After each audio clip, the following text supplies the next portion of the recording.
Intuition.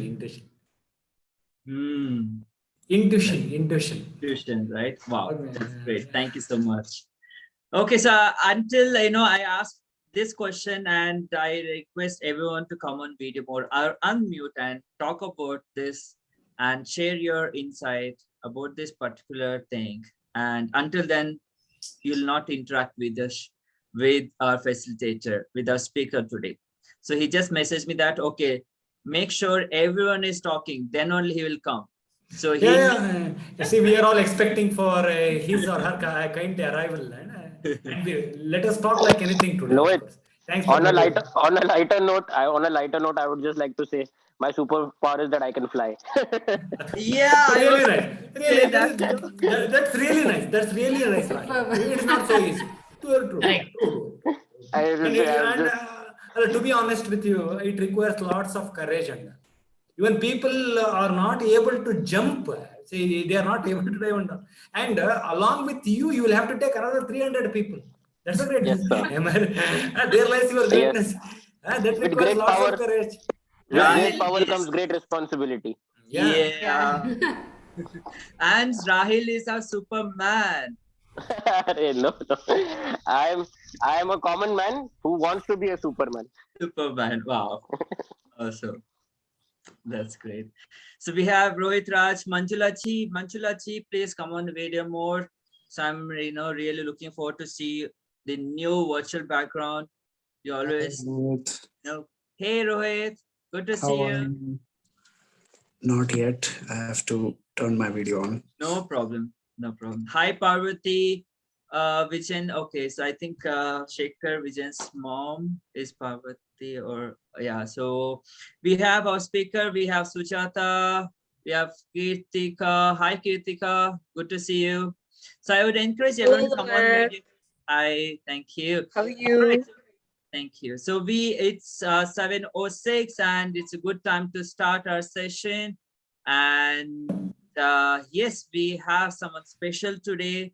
And yes, end of the session, definitely, if you're not sure what is your superpower, but end of the session, you'll able to find out what is your superpower, right? And today he'll be talking about more and about Sunshine and about his superpower, how someone inspired and influenced those areas. And we have our internet speaker is already logged in, and he is NLP and mindfulness coach, mentor by himself, and he's advisor to the Indian Leadership Academy and director at Smell 5 Indian Foundation and Shevins, and he's none other than Shekhar Vijayan. So let's welcome Shekhar Vijayan with a round of applause. Hey Shekhar! Hey, Shekhar. Hi Shekhar. Hi Shekhar. Hi guys. So before I start, I want all of you to come on video.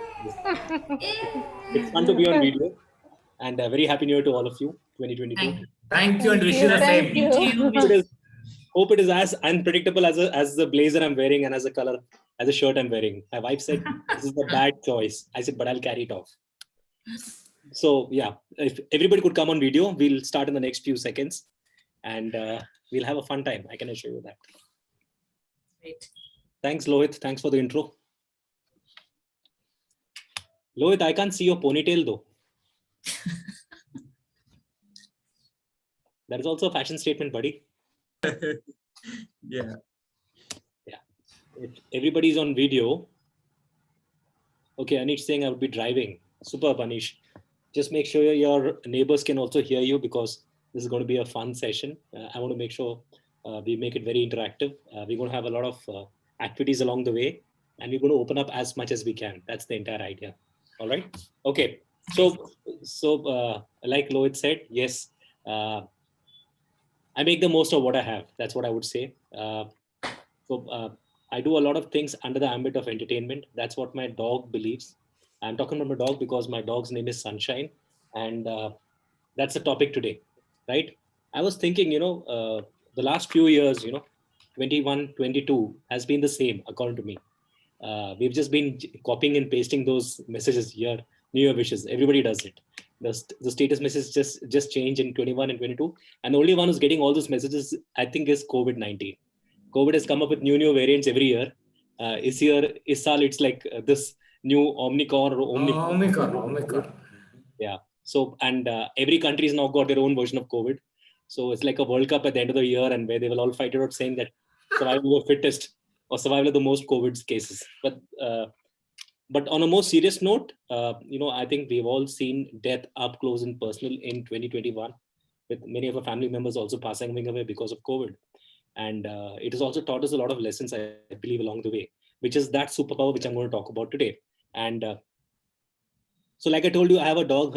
I had a dog. Her name was Sunshine. I keep using the present tense with her because I feel she's around me as we talk. So she was with us for 14 years, and 14 years is 110 years in a human being, to put it mildly. Okay, and she was a golden retriever. She never had a bad hair day.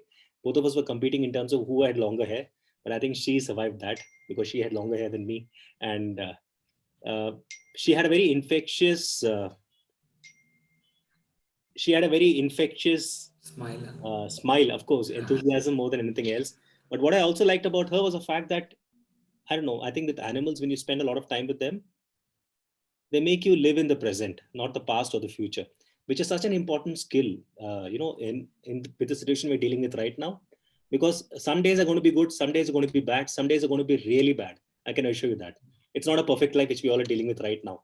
But the only way to deal with this is talk about it, is to be as honest, is to be as open, and is to just look within yourself and see what's that one supreme skill, one super skill you might have, which will really work in these situations.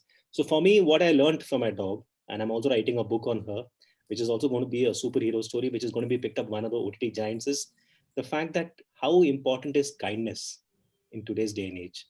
When I'm saying kindness, I'm talking about kindness being a strength.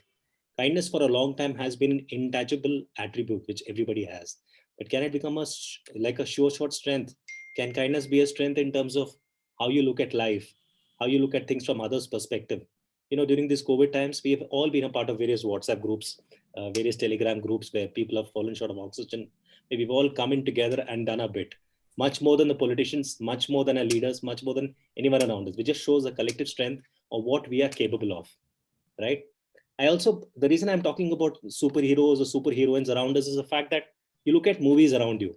I got a chance to watch this movie called Minnal Murli, which is a Malayalam film, and you can also watch it. It's got English subtitles. It takes spot shots on what a superhero should be. The fact of the matter is, you don't have to look at life so seriously. Life was never meant to be like a race. It was never meant to be a race. Life was meant to also about enjoying and savoring those moments, and also making those moments count, because we've seen how unpredictable life has been, right? In the last few days. So Mandana ji is asking which movie. The name of the movie is Minnal Murli. It's Minnal Murali, and the movie is done really well. It's there on Netflix, and it just goes to show that with a budget of 1 crore or a little less than that, I'm sure, the movie is connected with so many people, irrespective of language, irrespective of boundaries, irrespective of tone, tonality, anything. So it's shown a lesson to the entire world that you can make a superhero film if you believe in it completely, which means the impossible is nothing. So the fact that we are on an online medium right now today, we are on Zoom, or we are on any online medium, it has its own negativities, but it also has its own positivities, which basically means that irrespective of the boundaries, we can be heard. Somebody sitting in San Francisco can hear me. Somebody sitting in Sri Lanka can hear me. Somebody sitting in India can hear me. And that's what the positives we should look at. Now, coming to Sunshine. Now, Sunshine is very special because she was a part of various calls which we used to have. She would always be hanging around us, and we would be, if you look down, you'll find her looking at you. She'll be looking at you, and it'll be like, you'll be having those small mini games in between where who will blink first. So you're looking at her, she's looking at you, and invariably she will always win because they have the single-minded, I don't know, it's something with animals. They just know when to gaze and when not to gaze. And eating food, they will look at you and act like, boss, you're not giving me food for the last 24 hours. How could you even do this to me? And then when you don't look at them, they start looking at you. They play this game very well. And I'm sure she's playing this game up there in heaven also. She spent 14 years with us, and all those 14 years were special. I got her when she was 45 days old. So from 45 days to 14 years is a lifetime for an animal. But it also takes a life from you. And I believe in a certain way, in a very selfish way, when they get so close to you, they take a part of her life and go. And I'm saying this because I'm still grieving about her. I'm still talking about her, which I will be talking about her for the rest of my life. I'm sure I've been talking about her when she was alive. I will talk about her when she's passed away too, because that's the way I am, because that's my inspiration. That's what keeps me going. Because for me, sunshine is a metaphor for life. Sunshine represents everything good. Sunshine represents everything positive. Sunshine represents everything aspirational. Sunshine represents everything passionate. Sunshine represents everything which is full of jazba and which is full of energy. That for me is sunshine. I've used it in that way.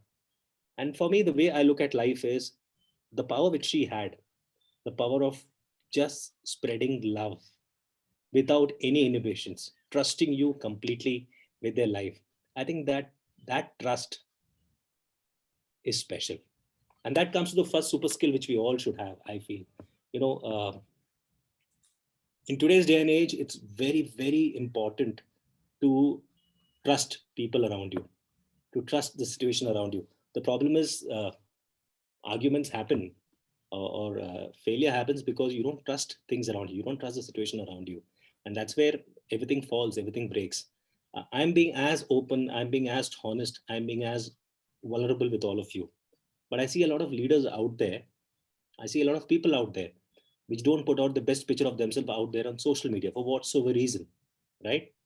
The reason being, we don't trust the situation, we don't trust the surroundings around us. We are scared of failure. So one way to become a superpower, if you like, or one way to become a superhero or a superheroine, or get a superhero out, is the fact that I will fail. I will fail, and I will fail badly. But can I rise up from that failure? That's a question you need to ask yourself. Tomorrow, if you fail, can you rise up and say, boss, you know what? I failed. Okay, I failed. I made a mistake. Do you have the confidence to rise up again and make it count? That is your superpower. The second, Yes, sir. yeah, the second, it's nice to hear somebody acknowledging it. Yeah. So the second superpower, I believe, is the act of kindness. When I'm saying kindness, kindness is a value which has never got its due. It's like, the vegetable aloo, which is such a popular vegetable all across the world, but doesn't get its value at all. Like aloo is such a popular thing. You can eat anything with it. Right? You can do anything with aloo. It's like eggs in the non-vegetarians dictionary. Eggs is not given its value. And I'm a big fan of eggs because I love eggs. You can bribe me with eggs, but that on another day when we meet in person. But just like that, kindness is something which not many people talk about. If you look all around us, when you talk about leaders, if I tell you, what's the first image which comes to your mind when you think about Ratan Tata, what would you say? Like everybody, I'm sure, looks at him and thinks about, yeah. Diana, you want to say something? Just kindness and humility. Humility. Humility, yeah. Yeah, Diana. Humility. Kirtika, you were telling something. his kindness and contribution. His kindness and contribution. Anybody else? You can put also your messages up there. Anyone, what you feel about. And the reason I'm saying Ratan Tata is because everybody more or less tends to like him, right? And say Ratan Tata is a synonym for genuine concern for all. Genuine concern. Absolutely. And Yeah, it's more about Shekhar is compassion and empathy. I think that's the you can connect with kindness. So, Yeah. compassion and empathy. And I think that's the most important factor. Yeah. Because he's also one man, I think, amongst all the leaders we've seen around us till now, who believes an action speaks louder than words. And this is a man who's got his finger in every pie as we talk. As we talk, I think Tata's is also taking over the IPL. Hopefully, people will look at IPL with in a different manner, right? I think it's a big plus for IPL more than anything else. So I think the industry and the leader by himself, I think what drives him, his superpower, I believe, is the fact that he's very humble, he's very kind, he can afford to show off when he wants to. Like, come on, the man has been there, done that. He's seen everything which you can think of, right? And but still so humble, so kind. If you go down south, you look at the Murtis. I've worked with the Murtis. That's Narayan Murthy, Sudha Murthy. Humility and kindness is there too. I think it's also a measure of how you're brought up. I don't see that your education can make a difference here. It's about your environment. It's about how you look at life. It's about the stories you have and what stories you can deal with and how open you are to things around you. So It's recently, even more about the value system a person develops. absolutely. But the value system the person develops is also dependent on how that person takes it. Because We are living in a world which is very diluted. I'll tell you. You look at web series around you. You look at shows around you. Everything is about revenge. Everything is about revenge. Everything. You look at a money heist. You're talking about a professor. What did he actually do? Right? Okay, he's cute, he's charming, and everything around it. But yeah, you're going around stealing things, right? So some way, I think, yeah, it's also about trying to get people. I think so. As leaders, it's very important to have a perspective on things around you. And I do a lot of work with media, and the way media works is they have this ticker which you have right on TV screens. So for 3 days, they will keep putting the same information on the TV screens, and by the 4th day, you'll start believing that ticker. Okay. So now you will see what, if you switch on your TV right now, if you watch your news, you'll watch, there'll be a lot of breaking news. There's no breaking news as such. Breaking news is when there's a calamity or when something catastrophic happens. But in news, everything is breaking news now because they don't have any news to sell. So what I do is they put a ticker there and you'll see the same information coming in for the next 3 days. And psychologically, our mind will start thinking that this is true. Yeah. If you look at everything around you, if you look at your WhatsApp messaging, if you look at the print media, everything is got a certain perspective. So I think as leaders, I think your superpower will be what kind of perspective do you have? How well are you able to connect the story around you? Excuse me, sir. There is a parallel university going on. That is, we people are known, tell him as a WhatsApp university. Yes. So WhatsApp university, because I am by profession, I am a associate professor, but there are so many news are coming in a WhatsApp and the YouTube and something like that. So this is really make a huge disharmony among the people. Absolutely, sir. So I think there are two ways to look at it. When information comes to us, everybody wants to be the first to get that information out. It gives a sense of pride. I'm also part of various WhatsApp groups with my family and employees and company, and everybody, that there are jokes which are sent. There is information which is put out there. There's always somebody out there who wants to give a breaking news. Somebody died, put out that information out there saying, I was the first to put it out there. Everybody's in a race to be number one in this too. Right? Ultimately, it's like, that's my favorite line. And everybody knows this line, you don't win the silver, you lose the gold. We are all in a race to, win that silver. We are all in a race to just win. You can win. You can win. You should win. You will win. As leaders, you will always win. If your value system is in place, if you're kind enough, if you have empathy, because I don't see this empathy around us right now. I don't see that. I don't see empathy around us at all, especially with animals. Because, I feel somewhere the pandemic has taught us a very important lesson. The pandemic showed us that, boss, tum jo bhi ho, 15,000 feet mein ho, 50,000 feet mein ho, tumko niche to aana hi padega. And the pandemic has been teaching us for the last 2 years. Booster shot or no booster shot, right? It's as in, we know of cases where people have got the booster shot, still they're getting COVID, right? Everybody around us. So the point of the pandemic is that has taught us a very important lesson, a very harsh lesson, but a lesson, no doubt, that you can be humble, you can be kind, you can have empathy around things which are happening around you. That is extremely important. In terms of the WhatsApp university, sir, there is always information which people want to share. And it's up to us how we research, what do we find out. So that comes to my next point, because internet is such a powerful tool. Internet is such a powerful medium. It doesn't take much to research and find out whether the information is true or not. Basically, everybody has got the same tools. It's about how you use your head and see what's right or what is wrong, which we can figure out. And that's what it boils down to, about how we manage fear mongering as leaders. So one important tool, I think one supreme tool as leaders is empathy. Trust me, as a leader, if you have empathy, I'll let you into a secret. Animals will like you more than human beings. Because animals can sense that, okay? Animals have a sixth sense. They've been in the universe much more than us. We might live 90 years, 100 years if you're lucky, but animals know it better than us. So if you have empathy, and I think even Mahatma Gandhi had said that, the great Mahatma Gandhi had said this, right? A country is not respected until it does not respect its animals. So it all boils down to that. What kind of empathy do you try to create? What kind of value system do you have? What kind of emotional intelligence do you have? I feel one more superpower we all need to have, which I have, I believe, is super sense. And I'm saying super sense, I can sense when a person is hurting. I can sense when a person is happy. And I can sense when a person needs a shoulder to cry on. That comes purely by instinct. Please start trusting your instincts more.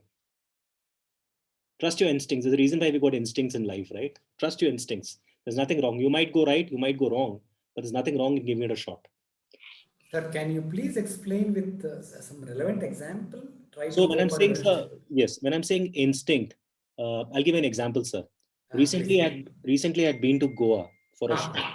Good. Okay, I'd been to Goa for a show. When I went to Goa for a show, you have people from the hotel industry who come and ask you questions, and they tell, sir, what do you want? What would you like? And everything around it.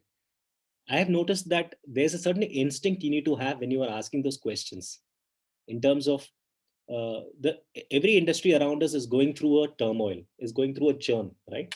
You be it entertainment industry, hospitality industry, anywhere. It's about what is the kind of conversation you can have with somebody. What are the kind of questions you could ask? When do you know when to start? When do you know when to stop? Okay. Those conversations are really important, and that's really important as leaders, because for all of us as leaders or as coaches, everything is a 5-minute pitch. Everything. You are in the lift, you're in a state of pitch, you're like a shark. Wherever you are pitching. Everybody is a prospective client for you. Everybody is a prospective client. We're reaching a world where you have to keep pitching, but you have to keep your sensibilities in place, wherein you know when to pitch, when not to pitch. You know when to start, you know what kind of questions to ask, what kind of questions not to ask. And that only comes when you're aware of what's happening around you. See, there are two, I have realized it in the last couple of years. If you look around you, people who are successful, and successful is also, it's how you look at life, right? People who are successful in any industry are the people who are relevant and are the people who are aware. When I'm saying relevant and aware is any situation which is happening around them in the world of in the internet world, they are there. They have an opinion. Okay, you Google them, they will have something around them. If you look at it closer to the movie industry, for example, everybody's seen this movie, Don't Look Up. I'm sure you must have heard of this movie, which is directed by Adam McKay, which came on Netflix. Or closer home, let's look at Akshay Kumar, for example. Akshay Kumar does 4 movies in a year, right? Somehow he stays relevant, whether the quality of the movie is good or bad or ugly. He's always there in the news, right? Whether you like it or not, he's going to be there on your OTT giant, on your OTT player. You will want to see what's going on. Ki kya hai isme, kya dekhne ka. It's like that. True. It all boils down to how relevant and how aware you are of what's happening around you in the world. Now, for example, India. India has been in the central storm for the last couple of years because of COVID, because of a huge population. It's either you look at it as a problem or you look at it as an obstacle and say, you know what, we will conquer this. And we actually conquer it. If you look at it as groups, I'm not talking about our leaders, I'm talking about us as communities. We all got in together. As communities, we all got in together and sorted out problems for each other. Somebody needed oxygen, somebody needed to go to the hospital, somebody wanted a medicine. We did what we got using our WhatsApp groups, using a Telegram groups, using a social media group. So we have the power of social media. And I'm kidding or not, one more important skill, superpower in the 21st century is going to be the power of your connections. The power of your connections, the yellow pages of the 21st century. You know, a few years back, there was this the big yellow book called the yellow pages, where, you know, when we had those dial-up phones, you could open the yellow pages and get numbers for anyone and everyone around you using the yellow pages. Now So you mean network plays very important role in the near future? Absolutely. Network plays a very important role. And network is not just about sending the good morning, good evening WhatsApp messages. Network is all about, you know, taking one step forward and asking questions. How's life treating you? Because right now, everybody is going through some kind of situation which is good, bad, or ugly. And your network will play a very important role. Because network is so important. When I'm saying network, I think more than oil, network is going to be the new currency of the world. You will see that all thought leaders are going to be using their network as effectively as possible. If you look around you, every leader worth his salt, is trying to bait you into something or the other. If you look at any of these thought leaders who send you these emails where they want you to subscribe to what they think about, and it all boils down to how honest are they. right? And you can see through it whether people are honest or dishonest. It requires a certain amount of alacrity. It requires a certain presence of mind. It requires the ability to look at a situation from all angles. See, nobody is right or wrong here. As leaders, our job is not to be subjective. As leaders, our job is not to say yes or no, because we have seen that in this world, in spite of the medical, in spite of our, in spite of the world, going to the moon and back and everything around it, COVID is still happening around us, right? People are still dying. People are still suffering. People are still recovering. Life is still moving on, right? So that all boils down to one particular objective, which is the fact that we have to keep innovating. When I'm saying you have to keep innovating, you have to keep thinking out of the box. You have to keep inspiring people around you. And inspiration, and as leaders, leaders are the kind of people who just don't back down. Leaders are not made of blood. They're made of a different kind of glue altogether. They're made of a different kind of steel. If you look at leaders, today is, for example, the birth anniversary of Sri Vivekananda ji. Vivekananda was known for his famous speech in Chicago. He used a word where he said, "My dear brothers and sisters." That word which he used, "My dear brothers and sisters," unified everybody so quickly, in spite of the long ship journey which he made from India to US. I think that particular sentence which used, "My dear brothers and sisters," just unified people so well. The man was ahead of his time. He died early. That's why he was an inspiration, because he could connect with people irrespective of language boundaries or race or religion. That is the turning point there. That is what is inspirational for me, because that is Swami Vivekananda. That is the reason why he's so popular, also inspirational, why people talk about him, right? So that is something we need to think of as leaders. How quickly can you connect with somebody else? Uh, what kind of books do they read? What kind of language do they use? We're also living in a world where nobody wants to pick up the phone and talk. Nobody wants to have regular conversations because of COVID, of course. You don't want to go meet a person, but how many of you actually go pick up the phone and talk? Yes, birthday messages, New Year messages, that's fine. But living in a world where that's also going to go into extinct mode very soon. We're going to go back to the days of Telegram, I'm telling you. Where people used to send Telegram messages to each other with funny sounding ROFL, Bay, see you again tomorrow. It's going to come down to that. We're going to see a complete evolution. And you're going to remember me saying, you know what, Shekhar actually told this. See, we have an app called Telegram. And if you look at all the apps around it, Telegram, Facebook, Instagram, Twitter, also Koo, everything has got a feature called story. They know that storytelling is the past, present, and future, which basically means if your storytelling skills are not good, nobody will want to listen to you. And your storytelling skills can be only good based on three factors. Your honesty. If you're honest, it will show. Your stories are effective if you're honest. It doesn't work like this. You cannot say dishonest stories and then you say it will work out. It will get caught sometime in the future always if your stories are not honest, because stories are emotions. If your stories don't have emotions in them, if your stories don't have honesty in them, people can catch you very quickly. And storytelling is going to be the number one skill. If you look at all the leaders, if you look at anyone around you, if you look at somebody like Mahatma Gandhi, of course, Mahatma Gandhi, and you heard all the great thought leaders, Barack Obama, who was so charismatic, right? Donald Trump, who was more a businessman than a politician, or anyone, any thought leaders, any politicians around you, anybody who's made an impact in this life. Elon Musk, for example, he may come across somebody who's very different, but his storytelling skills are very good. I'm kidding you not. Storytelling is the number one skill for a leader. And I fail to understand, why was this not taught to us in school or college? Why didn't education institution teach us all this? They taught us stuff like, which is important, right? Science, mathematics. But these are things which are important. Emotional intelligence is important. This is the time when you need emotional intelligence, when you need to understand what's going on in somebody else's mind. Because that can be the difference between that person committing suicide and staying back. Think of it like that, because we are all going through a very bad situation right now. Right? And it all boils down to mind over matter. When I'm saying mind over matter, it's the power of the subconscious mind. How strong is your mind? How strong can you make your mind that your mind can overcome any problem in front of you? That's the most important thing. And I'm telling you this purely from experience. I've lost around 50 kilos in a year. And when I lost 50 kilos in a year, I was weighing around 120 kilos. I brought it down to 75 kilos. I lost this weight only by doing a plank every half an hour and running 15 kilometers every day. And by running up and down the stairs in my building when COVID happened. So I thought, okay, I can't step out. Let me run up and down the stairs. People thought I was mad. People thought I was crazy. But then crazy is hard work. What is crazy for somebody is fun for me. That's what leaders are. Leaders are made of a different metal altogether. That is a superpower. That is our superpower. The fact that we can think beyond what others normally think. We can think about the future, because the future is going to be very bright. The future is going to be very infectious. The future is going to be very different.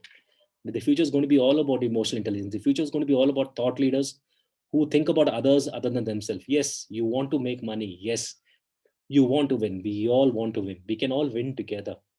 The power of teamwork is better than one person winning. And I think that's where all countries should think alike.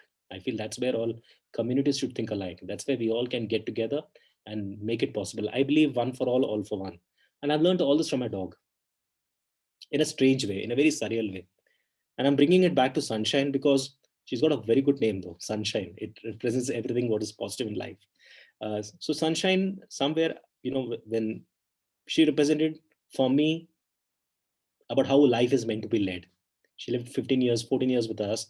And those 14 years were all special for her. But for us, we felt good because we had lost a child. And then she came in at a time when she brought a lot of balance to our lives. And that's when I realized that's what animals can do, the power. They don't need to do anything. They just need to stare into your eyes. They just need to trust you. And they trust you with their heart. They trust you. They just trust you and say, you know what? I think you've got my back. I will do whatever you want me to do. Let's do this together. And I have had some, my family thinks I'm crazy. I've had some interesting conversations with my dog Sunshine, where we have this, we keep talking to each other, looking to each other. We've done strange videos together. We've come on TV together. We've done all kinds of things. For me, Sunshine was a metaphor for life. And the reason I keep coming back to her is because I feel somewhere we need to have something which we can hold on to. I feel there's something which we need to be inspirational about. Because now we are living in a world where we are happy with our own company. We have come to a situation because of the pandemic. We are happy in our silos. Which is scary, I'm telling you. Which is scary. Because there are two ways to look at it. If you're happy in your own company, something could go right or something could go wrong. You never know. How much are you open? How open are you? How honest are you? How vulnerable are you? What is your superpower? If a calamity strikes you, how will you handle it?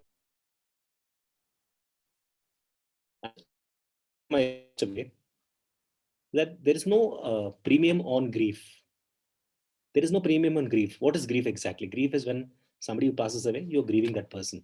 But I feel grief is all about a certain part of your heart has gone to that person. I feel grief is about that part of your heart which is just gone. Life is never going to be the same again, I believe. Because after somebody who dies who's close to you, you feel that lump in your heart. You look at things in a different way because you spent 15 years, 14 years with that person. That person's lived a lifetime with you, by the way.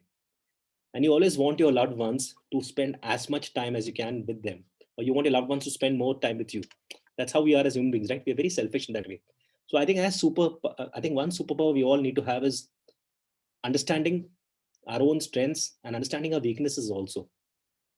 Understanding that the fact that the power of collaboration is so strong, we can collaborate and make things. Also, the fact that emotional intelligence is going to be the mantra for the present and the future. And storytelling, like I said earlier, is going to be the hallmark. Storytelling. If your stories are not powerful, if your stories are not impactful, nobody will want to listen to you. As simple as that. Now I'm talking about stories. I'm talking about stories so much. I'm telling you purely from the fact that I was working in the corporate sector. There's somebody from my team also was there on this call. Her name is Diana. And when you work in the corporate sector, which a lot of people are working in, it's all about PowerPoint presentations. Where you're making the same presentations. It didn't click for me. I felt, there's something more. I can impact people with my voice. I can impact people with the way I communicate. I can inspire people. I feel that's my strength. I feel I can connect. I can sense. So you all need to know what is your super strength. You need to spend some time and start thinking about it. What is my super strength? It will not come out in 1 day, 2 days. It's not like Superman has a super strength of flying. That means everybody starts flying. That's never going to happen. But the super strength can be kindness, can be gratitude, can be emotional intelligence, can be the power of collaboration, can be the power of sensing things which others are not able to sense. You're able to sense it quicker than others. We all have a sixth sense. I believe that. We all have a sixth sense. We don't use it very effectively. We all have a sixth sense. And I feel godliness lies within us. When I'm saying godliness lies within us, you don't need to look outside. If you can believe in yourself, if you can believe in your subconscious mind, it is possible, right? So what I want to leave you with right now is, I want each one of you to tell me, like, what do you think is your super strength? Put it in the message box. If you could tell me what is your super strength according to you, we'll start. Any one of you can tell me what is your super strength. While the bells are chiming. It's quite surreal, huh? The bells are also chiming. Suresh says connecting. Super strength is connecting. Suresh Mahapatraji. Okay. So could you explain that more to me? You could unmute yourself and talk. Yeah. So good evening, sir. Thank you very much. Of course, one more question over there. The question needs a clarification from my side. But however, your probing came fast. That I'll coming to you. Connecting is, part. You may be a leader, you may be a coach, you may be a trainer, you may be a general human being, you may be a father, mother, a citizen, whoever you may be. Each one of us is connected with one another. That is what connection is. The connection does not mean that having 5,000 number in the WhatsApp contacts or Facebook contacts or LinkedIn contacts. So this is I am connection here. I am telling you, connect from self heart to head and from other person heart to heart. Nice, thank you, sir. You just does it make sense, sir? Absolutely. So when you speak about connection, it's also important. It gives me a very interesting perspective. Nawazuddin Siddiqui was interviewed recently, and he was asked, OTT platforms are doing so well. What do you think about it? He said there is a situation in OTT platforms as you watch, more money, will pump in more money and make films. The same logic applies here too, sir. Quality is important. You might have 5,000 friends, 10,000 friends, 20,000 friends, but are those connections impactful or not?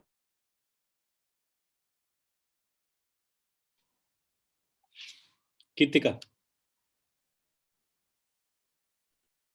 Hello, how are you? Hi, very good.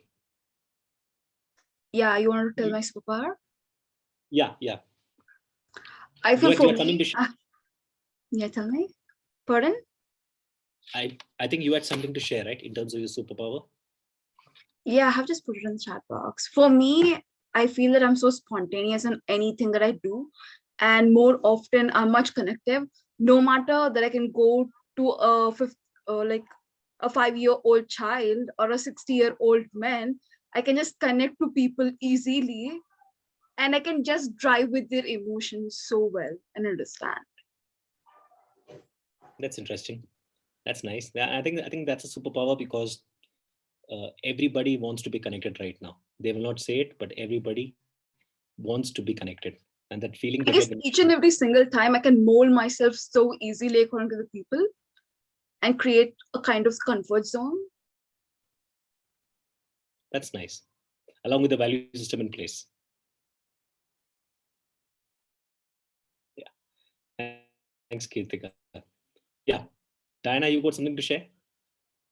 Yeah, Shekhar. I think my positive point is that, as I've shared earlier, is that I like helping people in whichever way I can. If it's in my ability to help someone, I like to help and encourage. And if the person is in my company, my aim is to, that person should feel comfortable and positive for the moment he or she has spent with me. So he should feel refreshed and relaxed after he or she has spent time with me. And I like my family and close friends to be happy when they are in my company. And probably my ability to articulate or express, since I'm a writer and have been writing for the past 10 to 12 years, my ability to articulate and express. I think these are my positive traits. Yeah, and you're very patient, I must tell you that. I know Diana a little more than all of you because we work together. She's somebody who's got a very benevolent space of mind, and she's very kind in her own way. Thank you, Diana. Thanks, Shekhar. Thank you. So that what Diana told me also leads to another point as superpower, which is the power of the art of listening.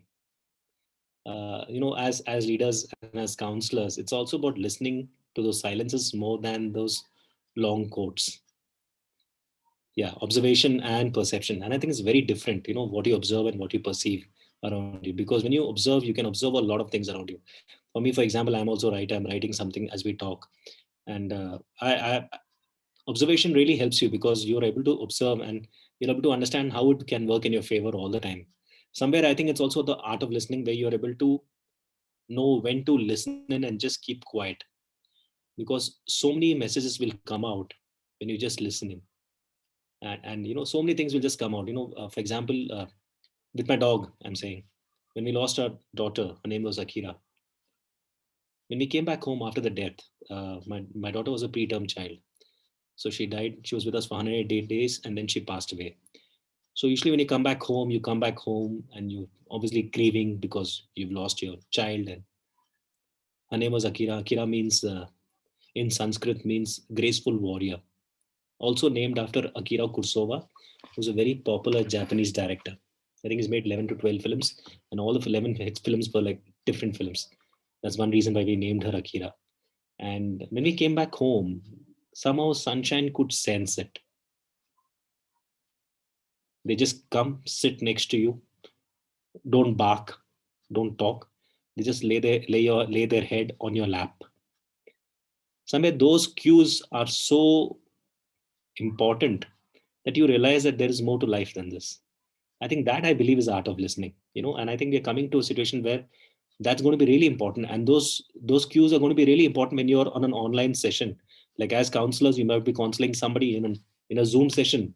How do you realize whether that person needs to be heard or not? So that's where you start taking notes. That's where you start observing. That's where you start perceiving. That's where your questions are important. That's where you look at it from a different perspective, make them feel very comfortable, the kind of questions you might ask. Because nobody is in a race here to win. We are in a race here to make sure that everybody gets through this together. I think a year down the line, things are going to get much better, I believe.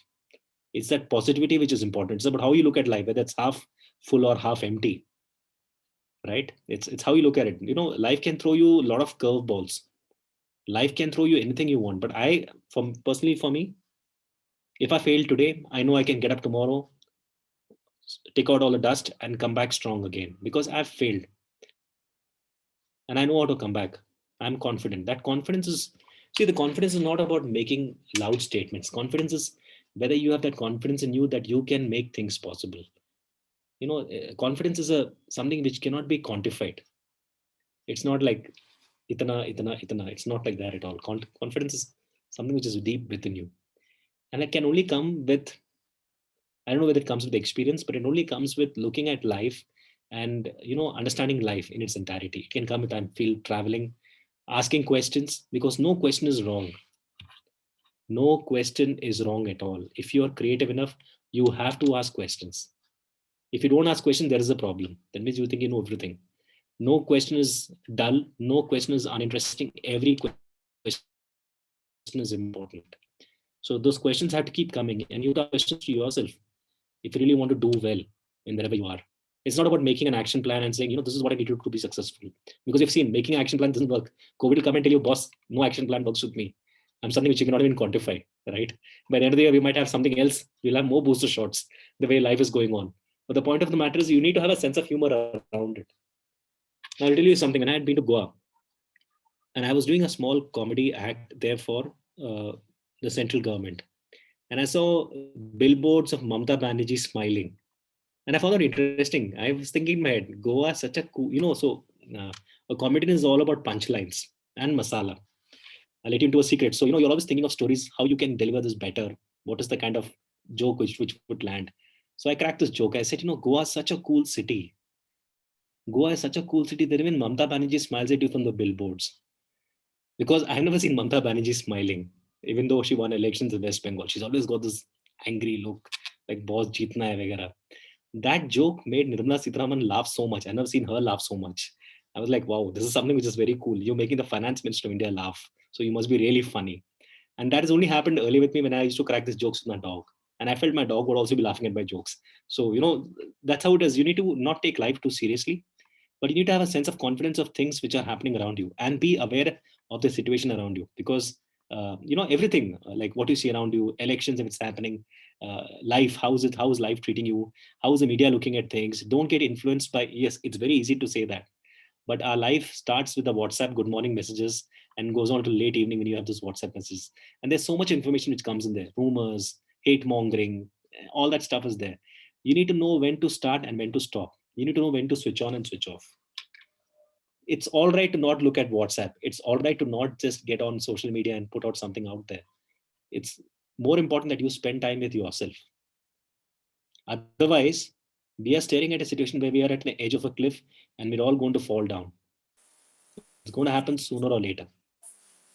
If we allow anything, see, look at it like this. You should never allow anything to get addictive, right? Anything, be it love, be it alcohol, be it drugs, nothing should be addictive. Same way, don't let social media take over your life.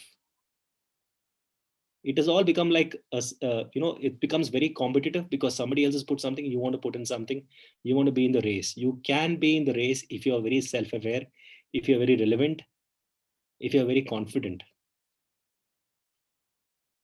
That's all there is to it, actually. That's what a superpower is. It's about staying in the game. It's about putting your skin in the game. You talk to a lot of Americans, they keep telling this, putting your skin in the game, which basically means it's a very baseball terminology, right? You just need to be there. Once you're in there, patience will always win. So now the objective is not to make, is now as an attribute for winning. It's not about going out there and winning at any cost, and being very shameless about it. It's about using kindness. It's about using emotional intelligence. It's about using a network, and it's about using a sensibility. It's about understanding the art of listening. It's about knowing when to start, when to stop. It's about knowing what kind of questions you could ask anyone and everyone around you, because that is going to lead to success, nothing else. And these are attributes which will really help in the future. And how collaborative are you? When I'm saying collaborative, now we are living in a world where information is there at your fingertips. If you Google my name, you'll get a lot of information about me. If I Google your name, you'll get a lot of information around me. The point is, that is what information is all about. How do you use information to your best objectives? That is important. That's what it leads down to. And your life stories, if you look back, any of your stories which have made an impact in your life, if you tell the stories to people around you, how do they react to it? Now, I've got 3 interesting stories. I lost 50 kilos in a year, and I lost all this weight by just being stubborn. By just being stubborn. By just saying that, no, I won't have this today. People made fun of me. My own family made fun of me. They said, what rubbish. You can't be so obstinate in life. Yes, you can be obstinate if you want to achieve something in life. Who said you cannot be obstinate? Who said you cannot be stubborn? Who said that being stubborn is being negative, first of all? Nobody said it, right? Dictionary says it. Dictionary says many things, right? So if you ask Shashi Tharoor, will give you a different answer for it altogether. But the point of the matter is, if you are stubborn, you can achieve success. Now, for example, I lost my daughter. She was 8 days old. She was a preterm child. Life still moves on. Death happens. Life still moves on. Because just a day after that, I did a show with Jeffrey Archer. Just a day after that, I did a show with Jeffrey Archer, and I did the show. The show got over, and you have this wine and cheese party. Asked me what happened, Shekhar. I said, I lost my yesterday. He said, you're a brave man. I said, no, I'm not a brave man. I feel the presence of my child is there around me, which keeps me going. Now, for a normal person, they'll think this guy is mad or what? What is he talking? How do you just get inspired like that? The point of the matter is, we are made of stronger stuff. I know myself inside out. If I'm being honest, if I'm being open, if I'm being vulnerable with all of you, because I trust you. And more often than not, if you trust your audience, you will succeed. If you don't trust your audience, you will not succeed. Because you're always holding something back. And if you're holding something back, the true element never comes out. No? That's what it boils down to. Because like, for example, as a leadership coach, I work with a lot of kids. I work with children, and I feel really bad for kids of this generation. I feel really bad. They should be out there climbing trees, eating mangoes, coconuts. They are stuck at home playing some stupid video game, looking at some stupid Zoom call. That's not life. Life was never meant to be like this for them, right? Now look at the impact that can create on their lives. You're dealing with a situation which can really go from bad to worse very quickly with kids. How long will you keep talking on this baseless computer? They need to go out and meet people, right? When you go out and meet people, your equation with life changes completely. Sometimes everybody needs to go out and meet and talk and spend time with nature. But because of the pandemic, you cannot do all that. The kids of this generation are facing a big problem, and we're going to see a lot of issues around it. Mental health is going to be, as we talk, it's something which you cannot even put a finger on, because there are so many things happening around us, right? All we see is web series around us which talks about revenge, killing, honor killings, and everything around it. That's all. And every media house is only promoting that. Professor ne kiya, professor ne wo kiya. Nothing is normal. And I was like, why? Am I abnormal, or am I abnormal living in a normal world, or am I normal in living in an abnormal world? Because that's the way the media has created the situation for you, that you have no alternative. You have to watch this, which is only there on TV. So then what do? You start writing a book. You start being comfortable in your own company.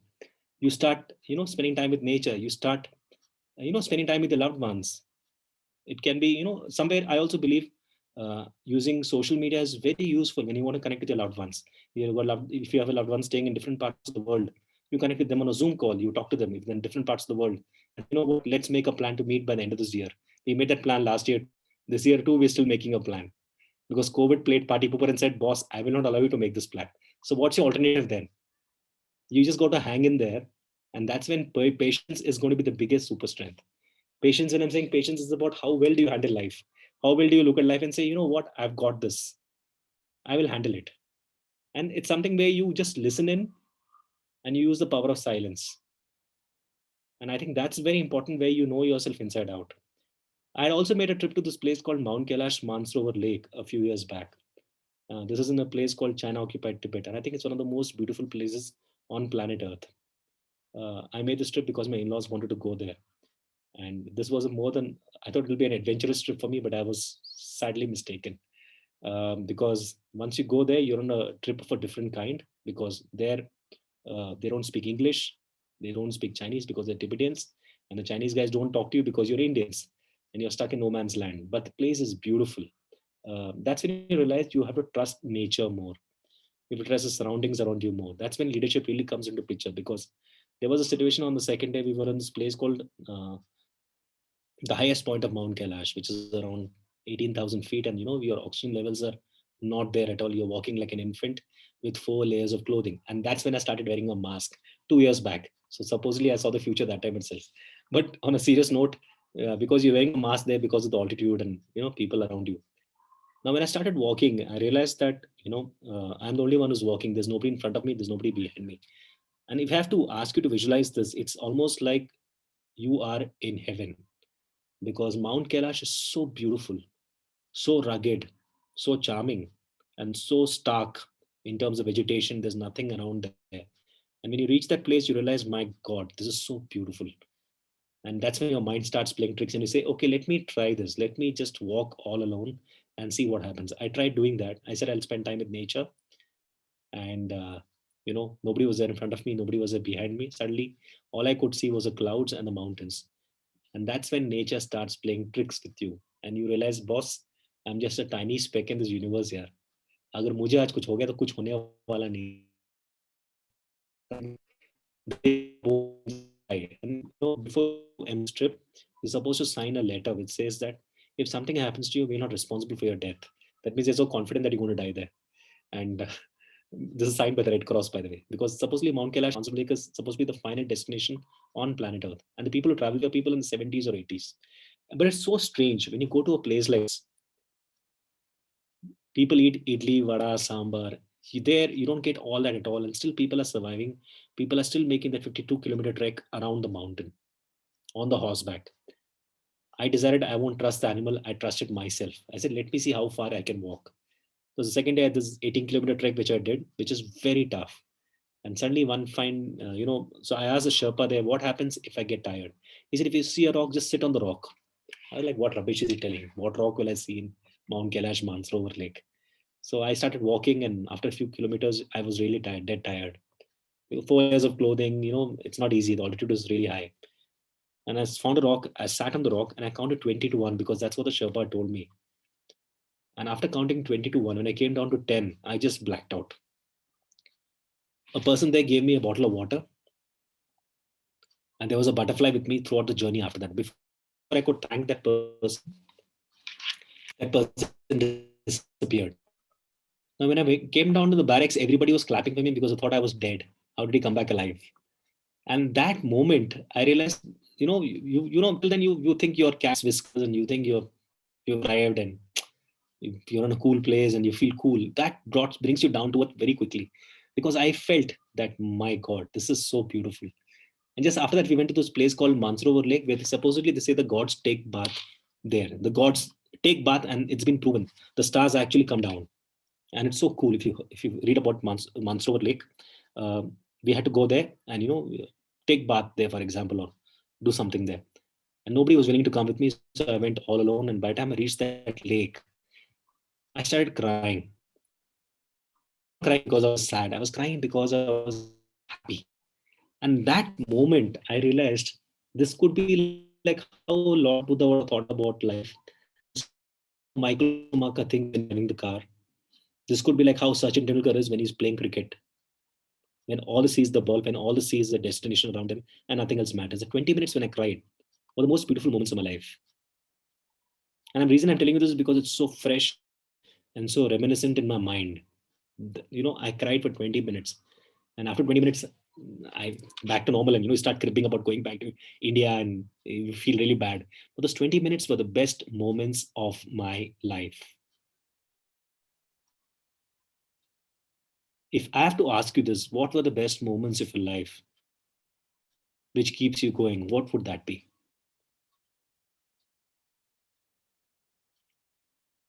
So for me, these 20 moments were the best moments of life when I went to Mount Kailash, Manslaughter Lake, and I cried. And those were the best moments, not because I achieved some success, but I just cried, and I felt really happy crying. I was so honest, I was so open, I was so vulnerable, I was so in tune with my emotions. If I have to ask all of you this question, were there any 20 minutes in your life which you felt the best, which you felt like, my God, time should just stand still? Do you have a moment like that with you? Hi, Shekhar. Can I just share an experience of mine? Of course. Yeah. For me, my best experience was this. I experienced something so similar when I was first, I'm a pilot by profession. So, when I was in my training days, we used to have, initially, before you're let go solo, you are doing these rounds with the instructors. And over a period of time, as they have built up the confidence in you, they let you go for your first solo flight. That is just this aircraft and you in it. And the bright blue sky in front of you. So, yeah, I remember. I can still feel the first time I put those levers in full power and I took off. And the flight was supposed to be, because it was your first solo, it was supposed to be for 30 minutes.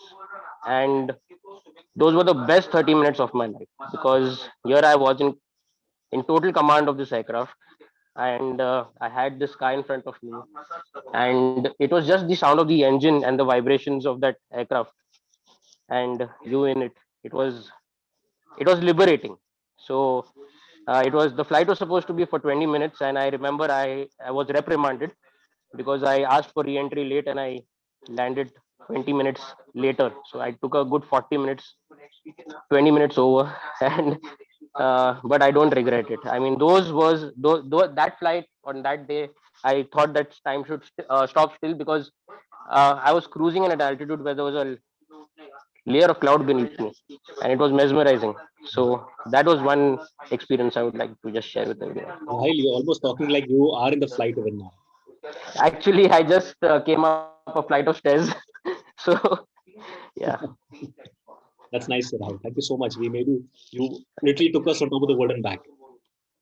Thank you. It's brilliant. I've been really thoroughly engrossed in your session, and it is really nice. You have shared a lot of things that are very close to you and enlightened us with so many things. I mean, you are actually touching lives. Congratulations to you, man. Thank you, Rahil. Thank you so much. Thank you so much. Thanks, Rahil. Anybody else could share the best 20 minutes of the life? It could be anything.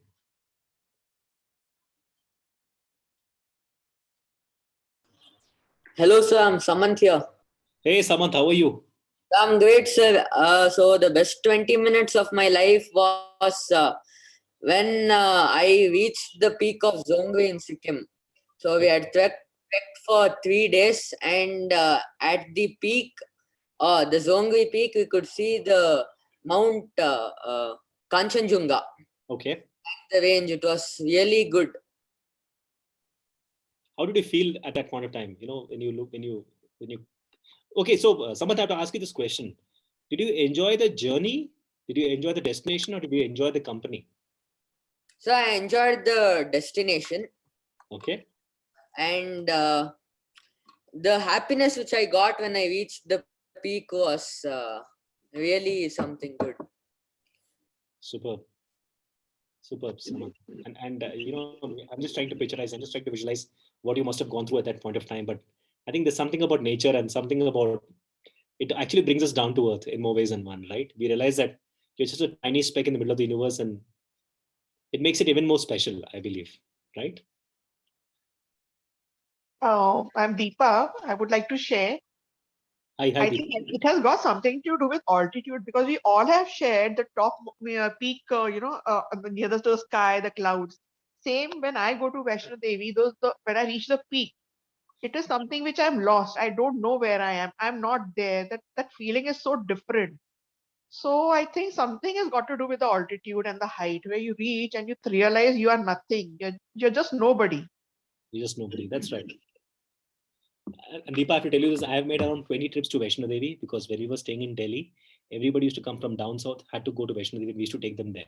And we were all scared of going through this place called, there was a particular tunnel, and there was a story going around that if you cannot pass through the tunnel, means you're a devil. Yes. The story, and we were all scared to go through the tunnel because Ardhkwari. And I think, Vaishno Devi is special in more ways than one. I feel, I think it's something about those places, obviously spiritual, but I also believe mountains have this impact on our lives. Mountain or nature, I think somewhere they're very magnetic. Yes.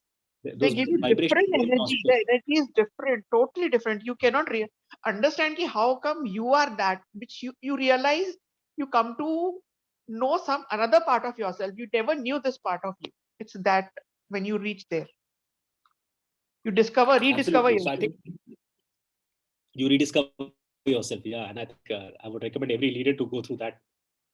If not Vaishno Devi, at least go to Nandi Hills and come back. At least you can see monkeys and come back. That's in Bangalore, that is. And on a good day, you can see good clouds and you can see a flight taking off.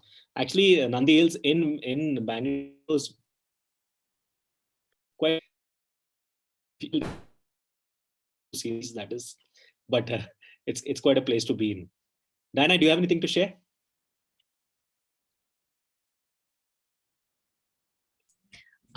There have been many moments, but I think now what I can remember is probably when my son Aiden was born. So that was the most memorable moment in my life, because I was going through intense pain, and I was feeling that I can't make it, and I was requesting the doctor that I should have a C-section because I can't manage the pain. And it was a moment that was never ending. But finally, that moment came when Aiden was born, and when I saw the doctor carrying him in front of me, and all the pain vanished, and even when they were stitching and putting the stitches, I couldn't feel anything. So I think as of now, that would be the most memorable moment. As a woman, I think, and as a mother, that would be my most memorable moment. Yeah. You actually took us there to the operation table. Yeah, it's a special feeling, no doubt. When my wife was giving birth to a baby, where this doctor would come in, and then she put her sari up. I thought she's going to make idli or something. So, and I was like, what's going on?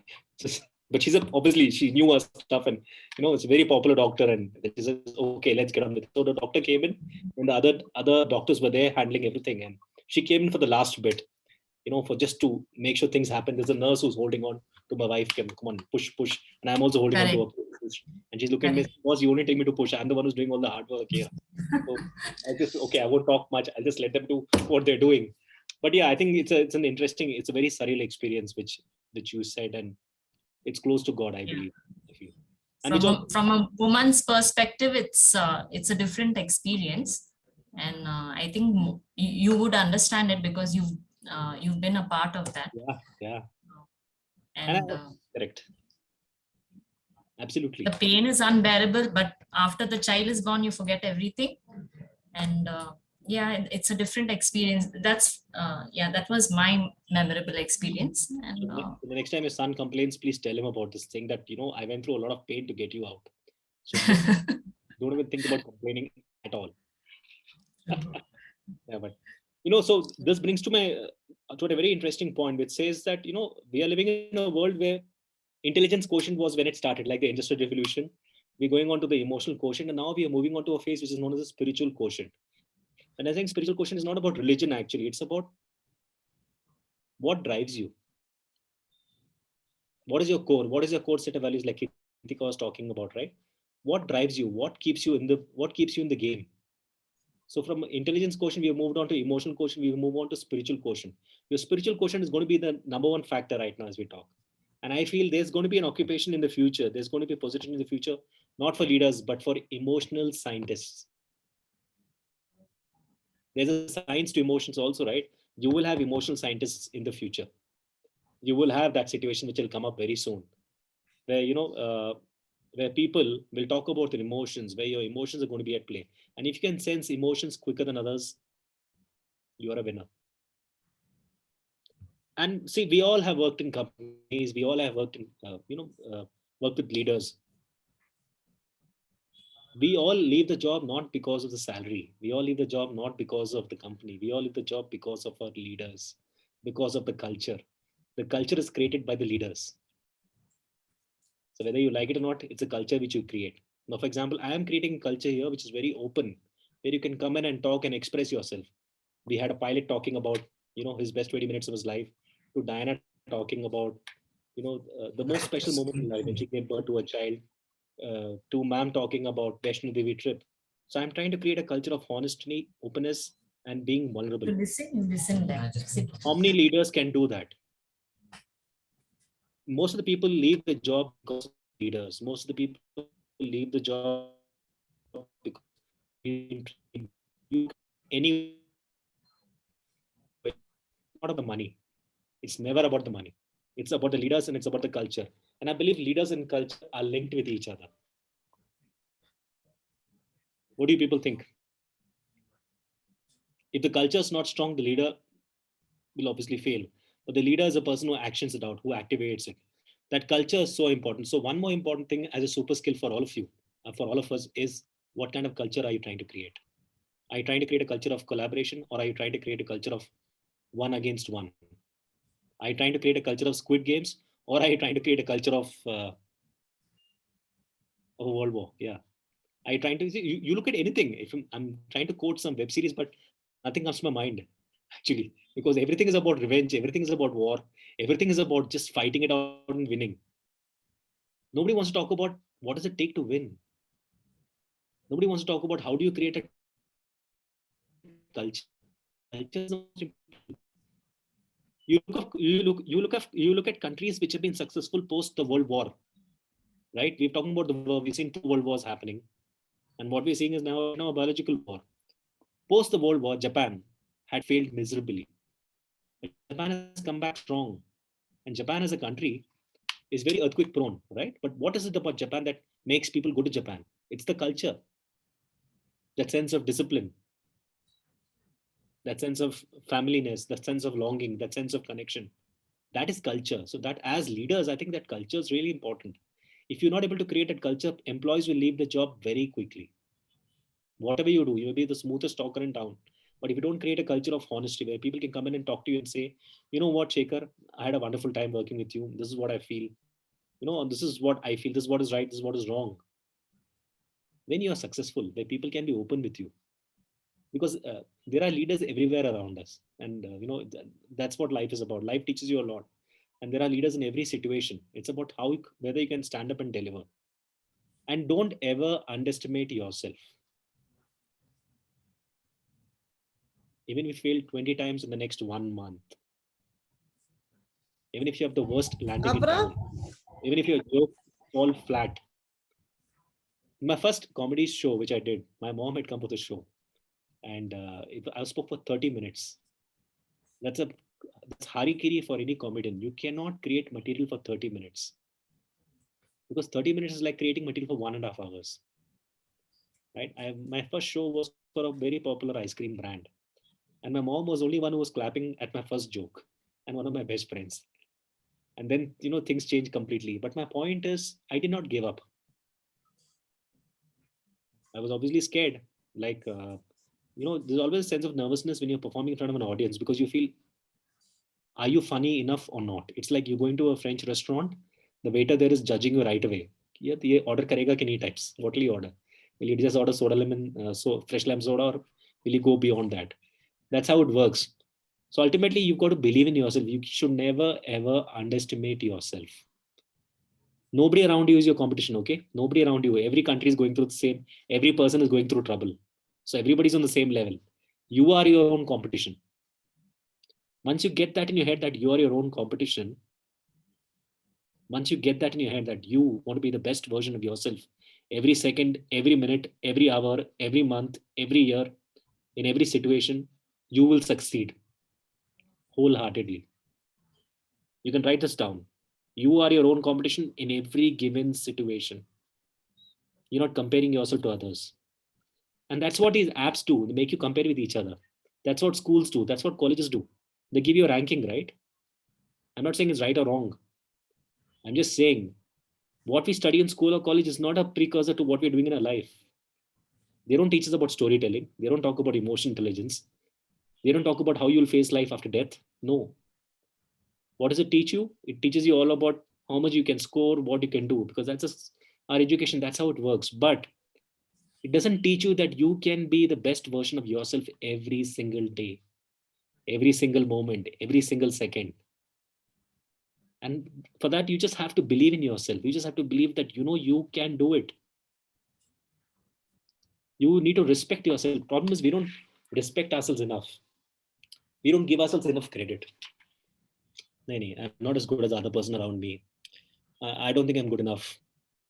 I don't think I've achieved so much. Like, what race are you running?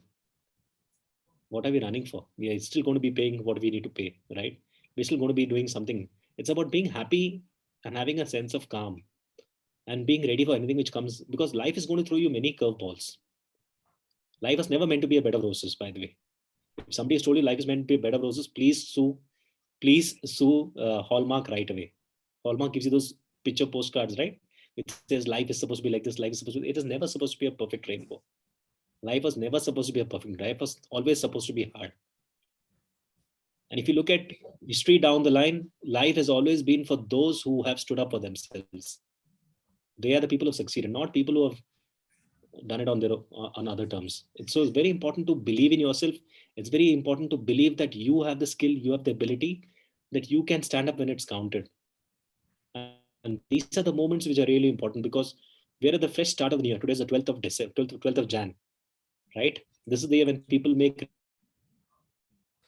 resolutions. This is the year, we want to start things on a fresh slate. Let's start with something very simple. Never ever underestimate yourself.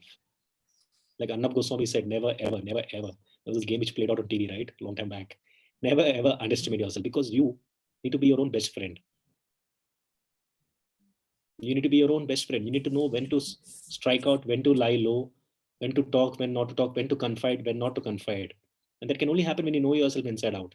So take a break, read some books, spend some time with yourself, spend some time with nature, learn, look at things around you, learn, unlearn, relearn. Nobody's life is perfect. Nobody's life is perfect, trust me. Everybody's got own issues they're dealing with. But it's about putting that in a box and saying, you know what, these are the issues I'm dealing with. I will take care of it. It's not the end of life, no? Right? Nothing's going to go really bad. So please don't ever underestimate yourself. Please be conscious of emotions, be conscious of the people around you. And I feel also power, because we take it so seriously, it can be a liability in disguise. when power comes to a lot of people, it goes to their head. And that's when failure happens. World War I happened because of power. It is all about power, right? It's all about how you look at life around you, because everybody wants to capture, everybody wants to be ambitious, everybody wants to be the best. Arey, kya itna best karke? What are you going to achieve? You can be the best. You can be the best version of yourself, rather than trying to overpower somebody and doing that, because everybody is going through phases of their own. And I feel data is a new oil. Like I told you earlier, I'm kidding you not. Data, your connections which you have, is going to be the new currency. And if you look around you, if you open social media, every country is trying to woo you right now to come and explore the country. From Saudi Arabia to Dubai, everybody's trying to woo you. Please come and spend 2-3 days with us. We'll make sure you have a wonderful time. There is so much to see in India itself, by the way. I don't know how many of you have been to this. How many of you have been to Andaman and Nicobar Islands? Anybody's been to that part of the world? It's so beautiful. There's a beach called Ramnagar Beach. I was surprised it's in India, by the way. It's the cleanest beach in Southeast Asia. It's so clean that you can actually see the horizon there. And I'd been to Andaman, I think 2 years back, and I realized, the Swachh Bharat Abhiyan and the way way Indians look at India. And I went to this the Veer Savarkar jail, and you see all this place for the Sound and Light show where the voiceover is given by Om Puri. It actually takes you to a time when everything was happening there in Andaman and Nicobar Islands, and that place is beautiful. If you go to the eastern part of India, Darjeeling, those places are so beautiful. Nathula Pass. There is so much to explore in India. India's got so much of history. India's got so much of. See, the thing about India is India's got so much of culture. When I'm saying culture, there are so many different things hitting you at any given point of time. There's a method to the madness in India, and nobody from outside India will ever get it. Why? So if you're in India, you can manage anything and everything around you outside you also. That makes India so special. And there's so much to see. If you like, for example, I'm from Kerala, born and brought up in Delhi. I'm in Bangalore for the last 20 years. I think Bangalore is very cosmopolitan. I went to Goa recently. I found people there are very chill. Could be because of the beach. The entire demeanor is very chill. It's very normal, very laid back. Roads are good there. People like traveling. And that is an outcome of how you are as a person also. If the nature around you is good, you are also comfortable. There's no road rage there. Nobody's abusing each other. Nobody's shouting at each other. Nobody's fighting with each other. We can all live to live another day or die another day, like James Bond would say. But it all boils down to what kind of memories do you want to create? What kind of moments do you want to create? Who do you want to talk to? Who do you want to collaborate with? Who do you want to speak to? How comfortable are you with your own silences? What are you reading? What do you like to read? Because once you read, you also open to a world around you. For example, I've been reading this book called, and this is a very popular book. It's called The Art of War. It was written by a Chinese general, and you won't believe it. What they're talking about this book is what is happening right now in the world. It's all about strategy. All right? So before I move on, when you talk about books, which is the last book all of you read during this lockdown? This 2021. Any particular books you read, any movies you've seen, any web series you've seen which you really liked a lot? Tell me.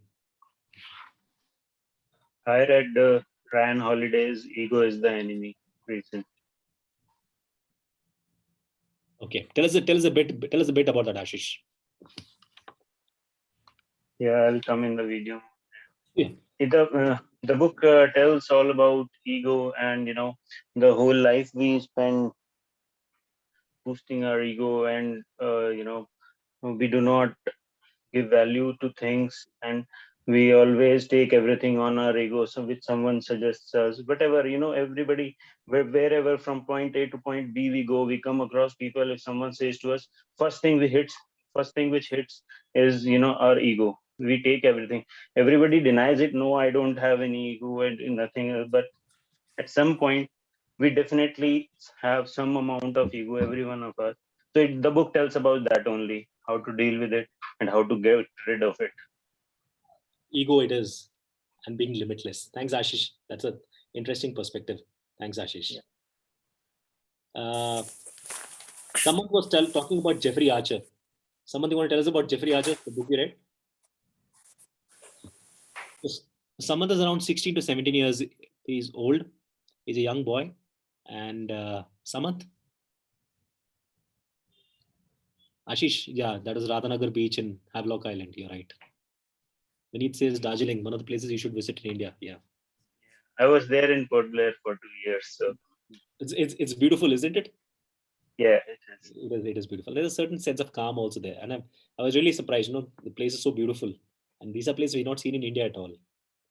Yeah, I was there posted for 2 years. Can I share something, sir? Yeah, please go for it, sir.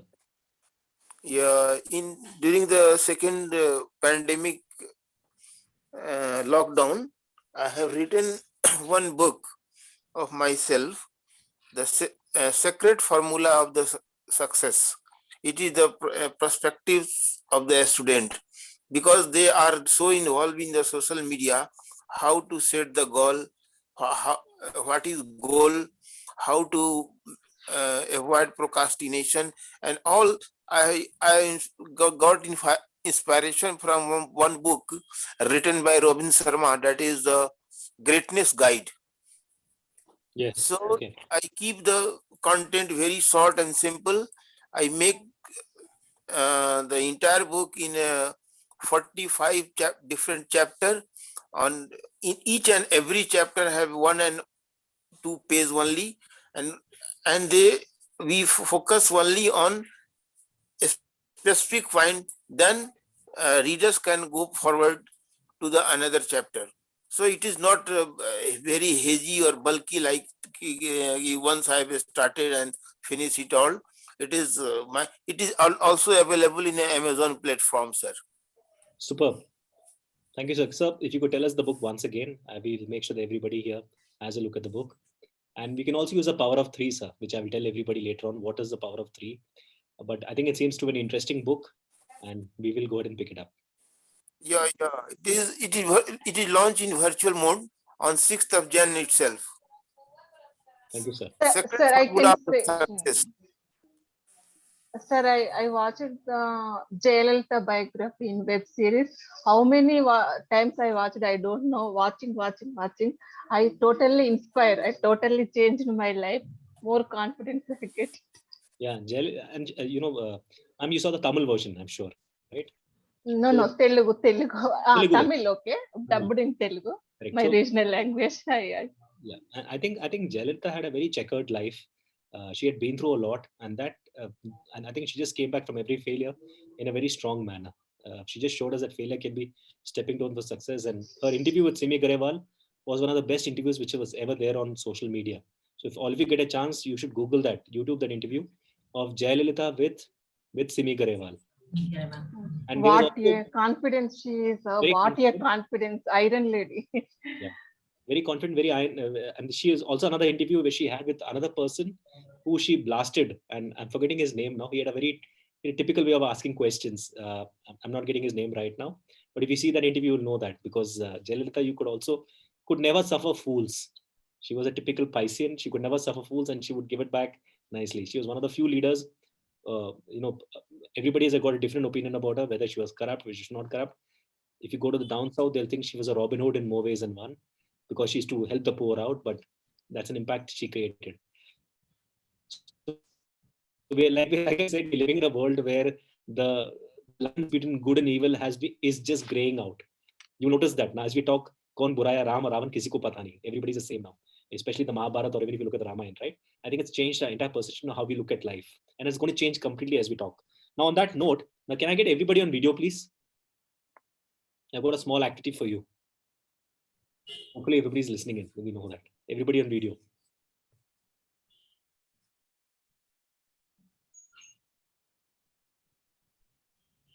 When I look at them, I feel everybody's feeling cold, yeah? It's so cold. Ashish ji? Yeah, I'm in Delhi. So yeah. Everybody on video. Delhi is cold as always. Delhi is cold.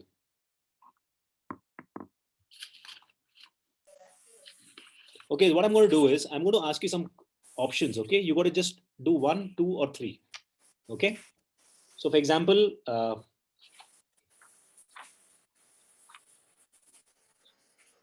great expectations,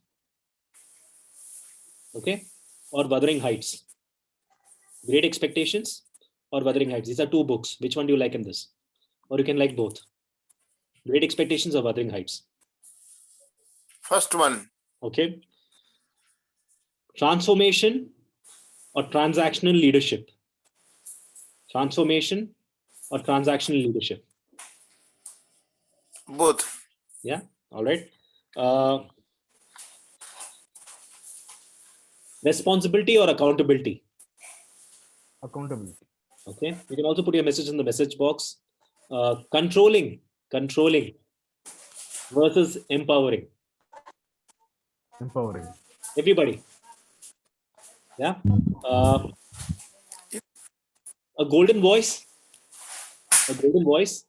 or a silver tongue. Silver tongue. Silver tongue. Okay. Golden voice.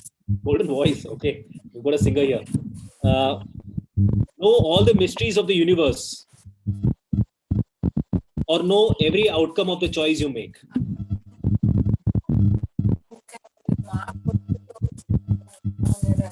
Every outcome of the choice you make. Okay. Would you rather live in a world run by children aged 5 to 12 or a world run by one supremely powerful person randomly selected by lottery every 15 years? This is a truth right now, by the way. I'm telling you. See around you. Would you want to live in a world run by children? Samant, what do you say? Age 5 to 12, that's first option. Or do you want to live in a world run by one supremely gifted or powerful person randomly selected by lottery for 15 years?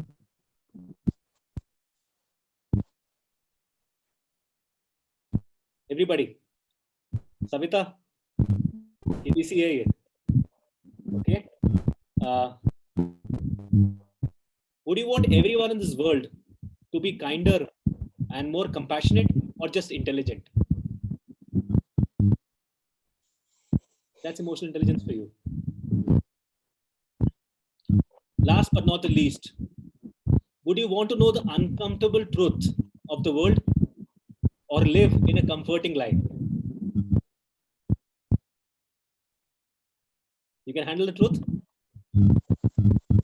Okay. All right. Now that we spoke about that, when was the last time all of you slept on a conference call? Come on. Let's hear the truth now. Don't tell me nobody has slept on a conference call. I have slept. Yeah. Tell us about that. Not conference call, to the webinar. Okay, yeah. So, what is that webinar all about and how did you know it? How did you feel that power nap? What is it all about? Tell us. So it was a very deep sleep. When it got finished, I got up. So I don't know when I went to sleep. Shekhar ji sales meeting में कोई सो नहीं पाएगा. No corporate sales meeting, nobody can sleep, I think. Anybody else has slept during a conference call? Anybody? Yeah, I have it. 3 to 4 there was a call which I couldn't stand, so I spent no sleep. That's the advantage of social media. Yeah. Anybody else? Any of the students here? Samant, have you slept in a call? Yeah, I've slept in a call last and all during online classes. We were just logging in and sleeping. Okay, Samant, now tell us this. Now that you're here on this call, tell us the tricks of the trade. What do you guys do to make sure the teacher thinks that you're listening to them? In online classes. Yeah. I know you do a lot of things. You put a sticker on that video camera and say camera's not working. Sorry, miss, and all that. Tell us. Screen, they only 4 students who have turned on the camera, they can see that. Okay. The rest they won't check also. So we just when they tell the attendance, we come on video when they call the attendance, and when they say turn on the camera, we come on the video. That's it. I hope your parents are listening to you. It'll be fun. No, I'm just kidding. I'm just pulling your leg. That's like Chinese whispers. Anybody here has written a letter in the last 1 year? Letter means not your SMS and all. Letter like proper letter. किसी को पत्र लिखा है? Yes. Only emails. Huh? Only emails. Only emails. Yes. When is the last time you wrote a letter? When would you? Does writing a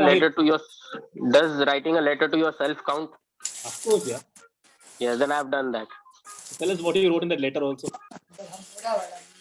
Or just give us Just an inkling about of yeah. yeah, just about things that I was going through in that phase of life, Okay. and where would I want to be, and how would I actually want to go about doing that.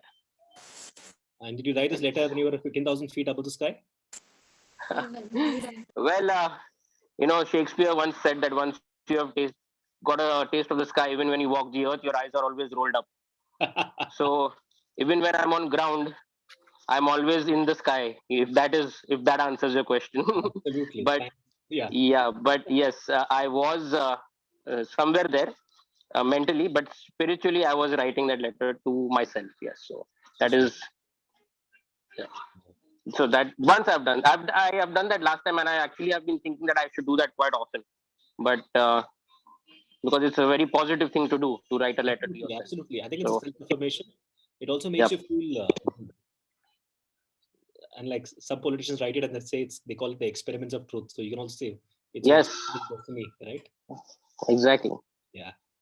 So as long as it's written with integrity, so yes. Absolutely, integrity. Anybody else here who's written a letter in the last 1 year?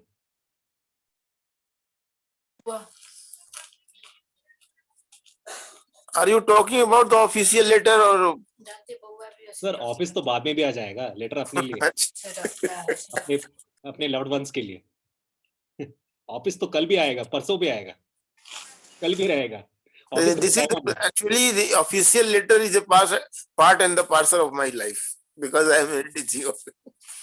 So, but your letter is also there in your book, I'm sure, right? Somewhere writing a book is like writing a letter. Yeah, definitely. So technically, you have written a letter to yourself.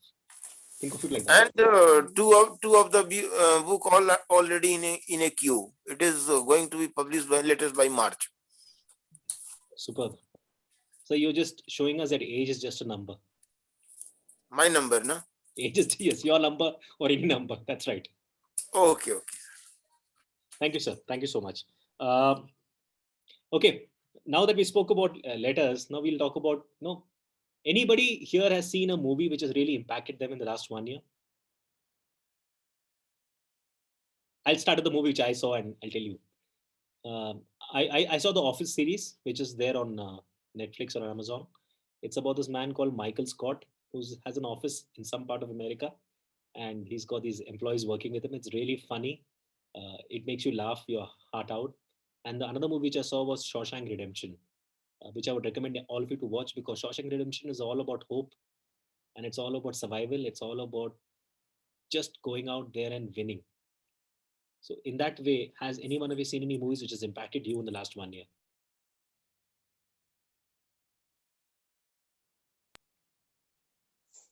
Yeah, I can say about Gunjan Saxena, that was inspiring because it was for a lady. She, as a lady, it was very first time she faced these issues, with man dominant, area, working area, and she had to deal with lots of problems. And ultimately, eventually she won and she proved herself. That really inspired me.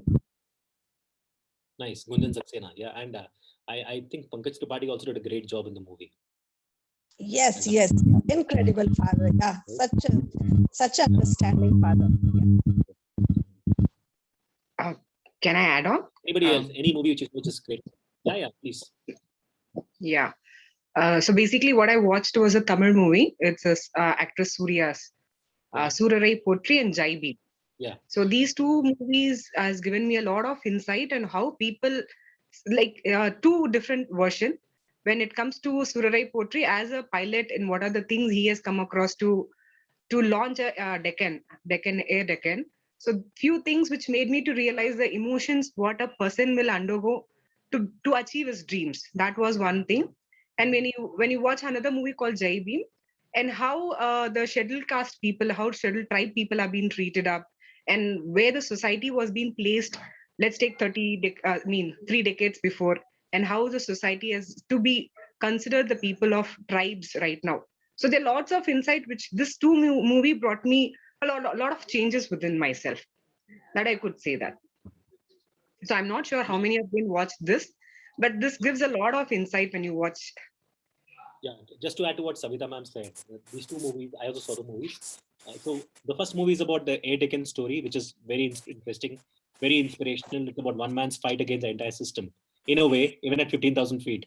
And the second movie, J Beam, is also one man's fight against system, against society, and how he fights for what is right and what is wrong. Both are incredible movies. I think J Beam has got the best rating on IMDb right now as we talk. It's even beaten the IMDb rating of Shawshank Redemption. It's got a 10 on 10 in IMDb. Because people, obviously Indians have voted for it, and Indians population is huge. But besides the fact, I think it's a wonderful movie. It's a movie which will not make you smile. It's a movie which will make you grims in pain. So it's not for the faint-hearted. It's a movie which will make you think a lot about what you are doing in society. And this is the kind of movies which, see, movies are made for a reason. For some it's entertainment. It also reflects how society looks at life. And I think movies should somewhere do that. I think with the OTT platforms coming in, they have the liberty to do it. So the two movies you please watch, especially J.B.M. is good. And even the first movie ma'am was mentioning, it's about the Air Deccan story and how Air Deccan became the way it is because of one man's fight against what he felt is right. Anybody else? I like one movie, Chak De India. Oh yes, sir. Yeah, because the man leadership quality, team spirit, and goal all are well designed and scripted by the producer or the director, whatever, and all the actor playing the very good role in this movie. Chak De India, it came to my heart. There was one particular dialogue in the movie where he asks each player to introduce himself, and they all say they are playing for the respective states or towns, and he says you're playing for India. You're playing for the India. Yeah. India. That's that dialogue. True, very true. In the situation right together, COVID pandemic, we can fight it out. It's happened in the past. The Spanish flu has happened in the past. We have done it earlier. We can do it even now, I feel. And I think that somewhere we can learn from movies these dialogues. Hopefully not the actors or actresses, but the dialogues are very interesting. And I think it's all about storytelling somewhere. Ami has said two popular series she loved watching is Mad Men series and The Crown. Absolutely. Mad Men and The Crown. Very interesting, very different, it's fun. I also got to watch The Fleabag. If you get to watch, please watch The Fleabag and The Marvelous Miss Maisel. It's there on Amazon Prime. Fleabag is more British humor. It's very sardonic. The Marvelous Miss Maisel is about a stand-up comedian. It's more American, and you will see the difference in both of them. But it's fun. Basically, that's how it is. And yeah, anybody else? Any other movies you've seen? Can you add all the names you mentioned on the chat? Is it possible? Of course. Thank you so much. I will. Yeah, Shekhar, what I want to share is that I recently saw Atharanki. What's the heroine's name? I forgot.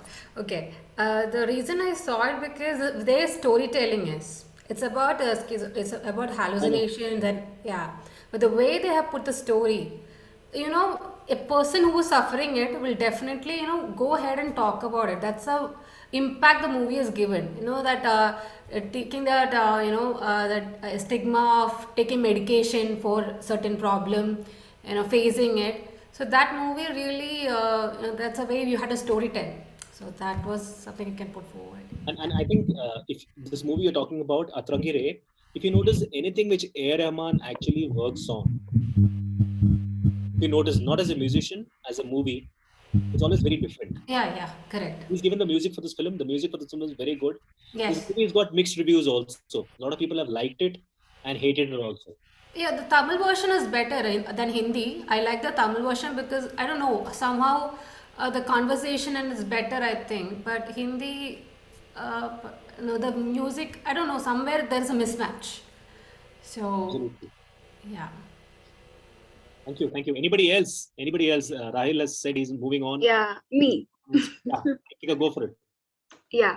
For me personally, I feel whatever the movie is or whichever the movie is, at the end of the movie, not only the happy ending, but then there is always a lesson to learn directly or indirectly.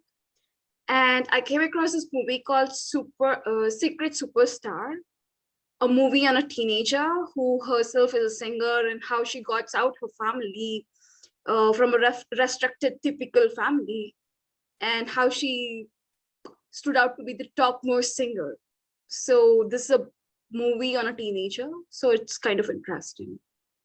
Yeah, it's an interesting movie. It was headlined by Amir Khan, I think. Yeah, Right? yeah. Not only this movie, I couldn't get on point like on of sudden if you ask me, but then there are multiple movies which always have some kind of direct or indirect message in these days. Correct. And every movie has a reason behind it. Even a movie I came across very recently is about Devadasis. And after seeing that movie, I just went across different types of books, and which Sudha Murthy also wrote a book on how Devadasis turned out to be prostitutes and all this kind of things. But then those were actually facts that we have to agree and accept on things. Kritika, because you were talking about Sudha Murthy, I will tell you this. I've done a lot of shows with Sudha Murthy. Sudha Murthy is the maximum number of children's books. And you know why her books are successful? You know why her books are successful? Why Sudha Murthy's books are successful? Because the language she uses is very simple. It's a language where everyone can connect. Absolutely, everybody can connect to it. It's the language which is important. Yeah. You don't need to sound like a Shakespeare using words which nobody can understand. She uses Absolutely. simple language. I mean, you talk to her also. Her language is extremely simple, extremely lucid, extremely clear. Exactly. And her books have been translated in multiple languages in India. Like whatever the single book or whatever the particular book I came across through of Sudha Murthy, they are so simple. Like those books can connect to a child at the same time, an old person, an aged person. No matter of the vocabulary she used, or no matter of the language, no matter of the articulation she used, it is very connective, I can say. And more often, it's like the real life existing things she writes about. Yeah. Nice. So on that Sudha Murthy note, I have to ask all of you this question. What is the meaning of the word now? Because you're dealing with the boomer generation, right? We're coming to the fag end of this very interesting conversation, and I had a wonderful time engaging with all of you. But I have to ask you this question. What is the meaning of the word bae? B-A-E. Would be fiancé. Oh my God. Yeah, you're close to it, Nazim. Anybody here? What's the meaning of the word bae? It's like a special person you have in life. It's before anyone else. Bay. Yeah, before anyone else. You're right. And yeah, for me, Sunshine was also the bae, I feel. My wife should not okay, now we talk about bae. Let's move on to one word which are great. We spoke about Sudha Murthy, so I want to end this on a Shashi Tharoor note. What's the meaning of the word? Forgetting the word now, yeah. There was a word which I wanted to use. Yeah. Okay, yeah. I'm sorry. I don't know the word to be right now. I was just thinking through what was the word, and suddenly I've got a blank spot because of Shashi Tharoor. But yeah, give me 3 examples of a palindrome. Anyone here? And that will lead to Lohit from here. Please repeat it, sir. Okay, I'll make it simpler for everybody. I'll give you a word. Tell me what's the first thing which comes to your mind when I speak that word. Okay. Okay, you can put it in the message box also. The word is persistent.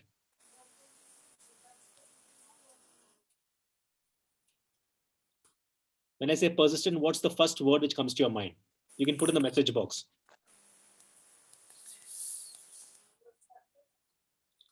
When I say resilient, what's the first word which comes to your mind? Consistency. Optimistic. When I say entrepreneurship, what's the first word which comes to your mind?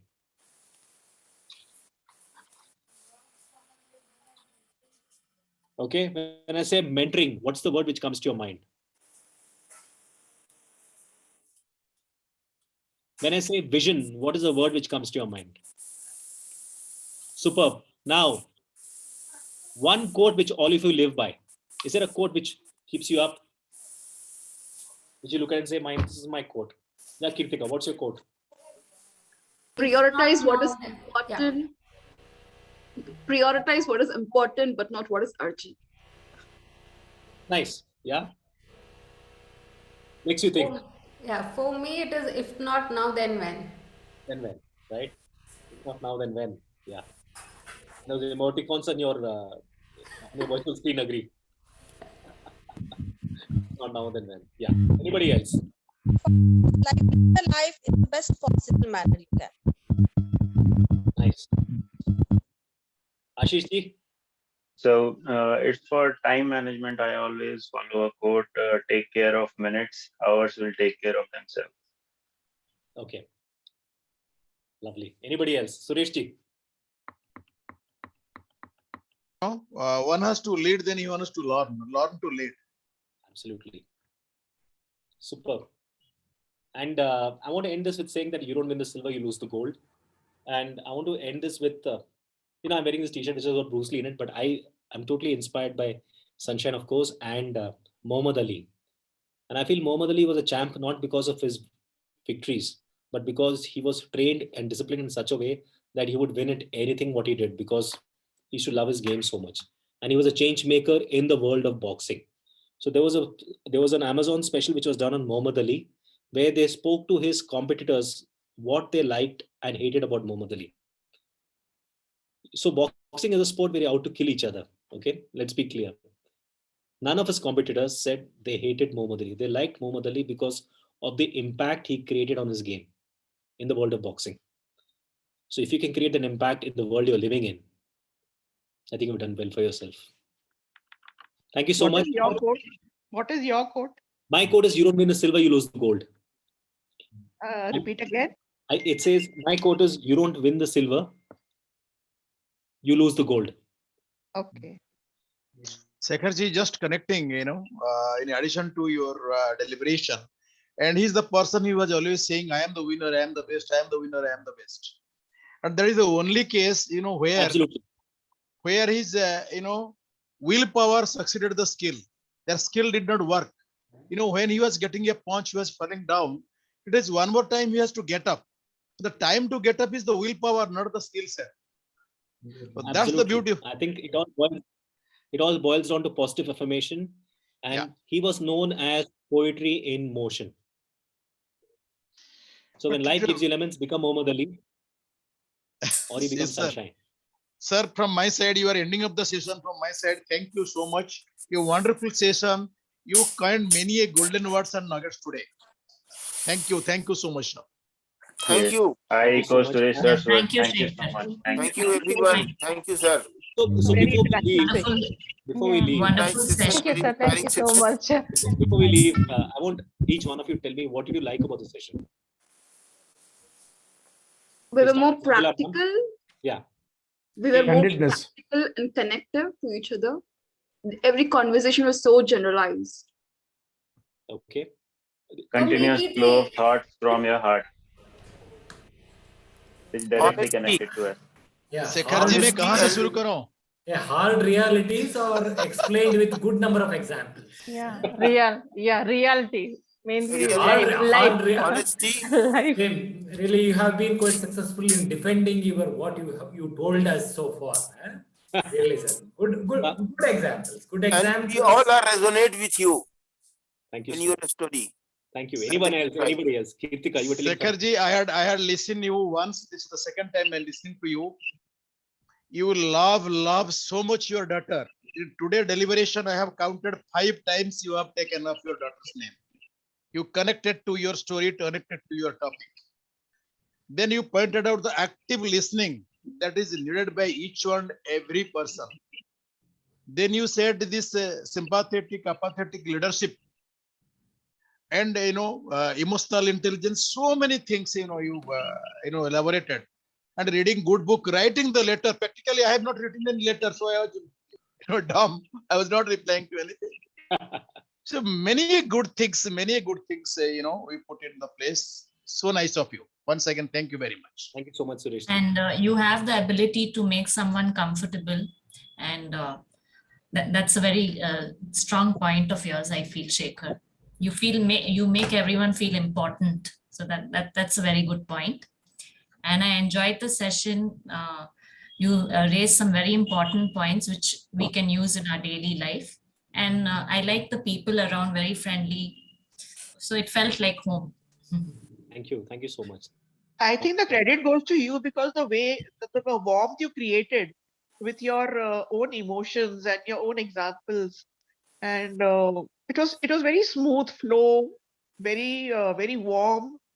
It wasn't like a session. It was more of a family gathering, like talking to each other and sharing. So it was very beautiful.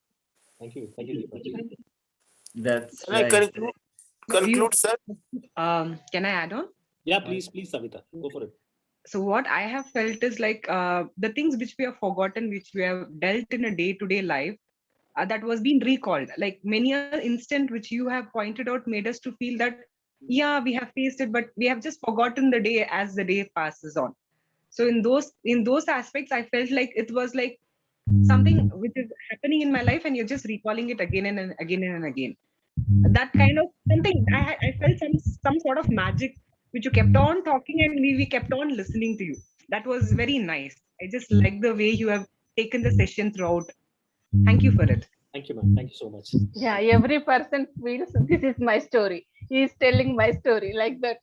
One very important thing, you just brought us back to the nature, and we were feeling more lively, that's very important. So and missing out, like time to time we just tend to forget, and you just try to bring back to the nature and feel more lively. That was really wonderful. Thank you so much. Thank you. Right.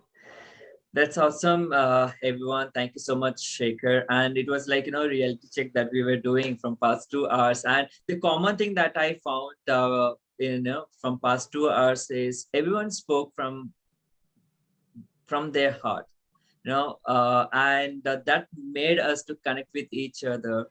And, the closeness and, whatever Shekhar tried to say, and maybe you have introspected that moment, and those incidents, those moment that you spent with your, maybe I'll use Bay word here, that you mentioned. So that's a great, awesome.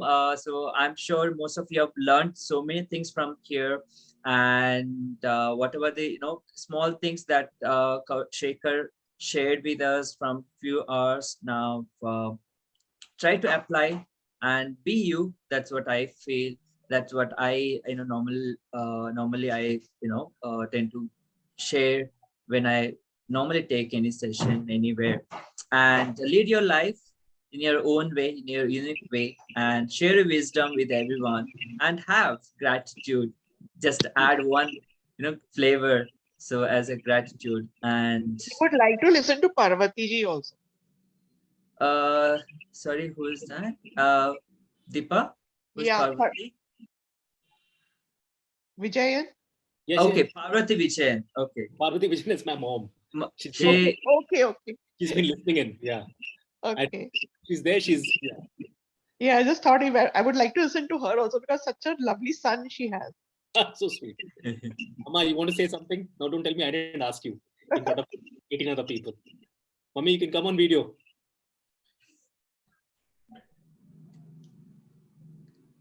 The best part of Shekhar is whenever Shekhar goes, and I've been interacted and collaborated with Shekhar from past 1.5 years, and always I'll not miss to see Parvati Amma. So good to see you always. Namaste. Namaste, Amma. Amma, you have to unmute yourself. Yeah, I'll just. Yeah. I've been hearing all of you talk about Shekhar. It's nice to hear. I mean, he's doing so well, and I'm quite proud of him. There are many things that I've learned from him, although much older than him, but there are many things he has taught me, and I'm really proud of him. I was enjoying this session, and I was hearing all of you talk. That's it. Thank you so much. Thank you so much. Proud of my mom has taught me how to play table tennis. Ah. Nice. She's a great table tennis player. Right. So thank you so much, everyone. Yeah. And thank you so much, Parvati Amma. There's And one thing that we both share. I mean, excuse me.